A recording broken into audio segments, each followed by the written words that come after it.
Hello YouTube, this is Agos from MTB Videos CY. Many of you were wondering what exactly you are getting when you buy a bike online. So today I had this chance to have a bike delivered to my body.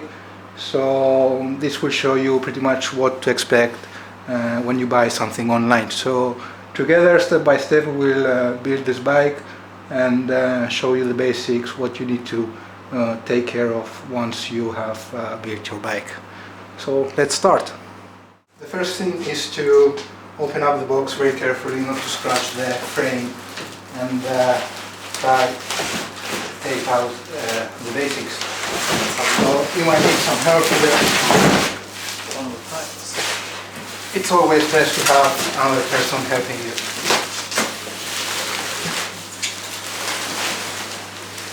Okay, so lots of bubble wrap here. Okay, so as you can see, most of the bike is already assembled. You have your saddle, your front wheel, and the steering that needs fixing. So let's start by removing all the unnecessary packaging. Usually we also get some sort of manual and instructions on how to put this together, but since you are watching MTV videos, you pretty much already know this stuff. Okay, so let's start with the easy bits. That would be the saddle in this case. It's just a matter of putting it in and tightening the quick release.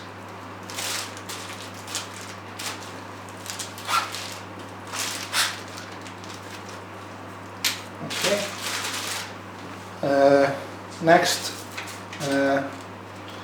let's do the steering. You will need an Allen key for that. Watch out not to put the steering the other way around. So make sure that your back gears are on your right hand side and the front gears are on your left. Okay, so once you have your bolts pretty much tightened, make sure that it's centered. We need to take it a little bit to the right, I think there, and then you can proceed with tightening you can adjust the bolts. We'll talk later about how to set up the angle of your steering and your brake levers. What you will need is to have approximately a 45 degrees angle once you are on the bike. So we'll adjust that once we are finished. So in situations like this, I always try to tighten the bolts in a diagonal manner. This is done in order to distribute the force more evenly.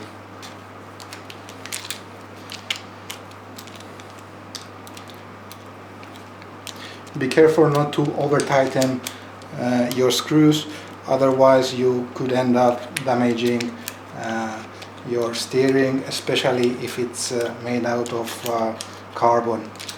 Before you proceed with putting the wheel on the frame, there's a couple of more things to take care of. Firstly, as you can see, the steering is not aligned with the front fork, so you will need to align these before you can proceed. The way to do this is to loosen these two boards on your headset, so you can move your fork independently from your steering. Okay, so once you have untightened the screws on your headset, you can proceed with aligning your steering with your front forks. You don't need to be very accurate at this stage, because once you put on your wheel and the whole back is set up, then you can do your final adjustments. The other thing you will need to take care before you put the wheel on your bike is to remove these little spacers that are included in your disc brakes, if you have any. So basically what that does is to keep your brake pads apart so that they are not opened while during the shipping. So you will need to take that out. It's just a little plastic, so it should be pretty straightforward to pull that out. Once it's out, put this aside. You might need it in the future when you are bleeding your brakes or if you're transporting your bike. We will need to put the quick release onto the hub. So always make sure that the quick release lever is on the side where your discs are, if you have discs, or if you don't, it always should be on the left side of the bike. You might have noticed that your quick release came with these little springs.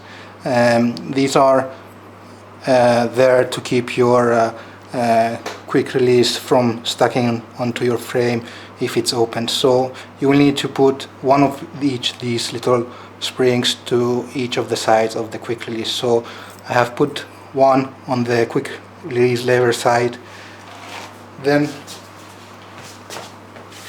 put the lever through the axle. It came out on the other side. Put the little spring there and then proceed with tightening the other side of your quick release.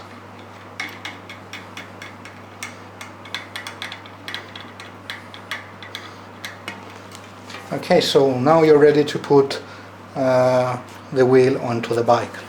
Okay, when you are putting your wheel on, always be very careful not to bend your disc brake onto your brake pads. So it's always best to have a clear line of sight of the brake pads and then lift the wheel very carefully. You might need to undo the quick release just a little bit so as you have sufficient clearing of the lever.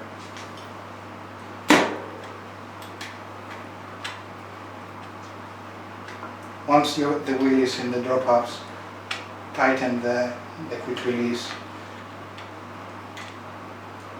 so it doesn't fall out of your drops. So the wheel is in, but as you may hear, the discs are rubbing. I have prepared another video showing you how to adjust your disc brakes. You can find the link in the description. When you are ordering a bike online, always ask the retailer whether they have pedals included with their bikes, because some manufacturers don't include them. In this case we had our pedals, so it's ready to be put on. As you can see, there are some markings on the inside of the pedal screw to let you know on which side you will need to put this on. There's a small L there which tells us that this needs to go on to the left hand side crank. It's always best, before you tighten anything that has a lot of movement involved, it's always best to put on some grease. Here I have some lithium grease. It should suffice for our purposes. You will need only a small amount on the thread, and this is in order to stop any squeaking.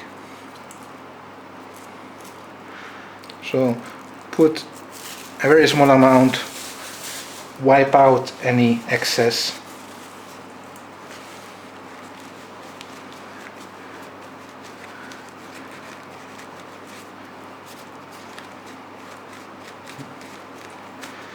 and you can start tightening on your pedals. It's a bit tricky though, because they are not bolting on the same way. In order to tighten the right hand side pedal, you need to turn the screw clockwise, whereas in order to tighten the left hand side pedal you need to screw it anti-clockwise. This is in order to avoid unscrewing accidentally the pedal while you're pedaling. So you will need a 15mm spanner or a specialty pedal removal tool.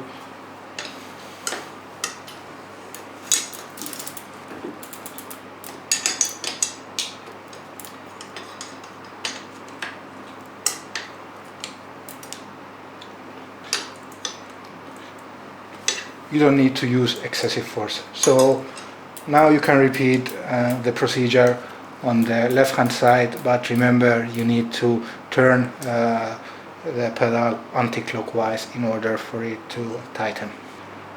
Okay, so now as you can see the bike is pretty much finished.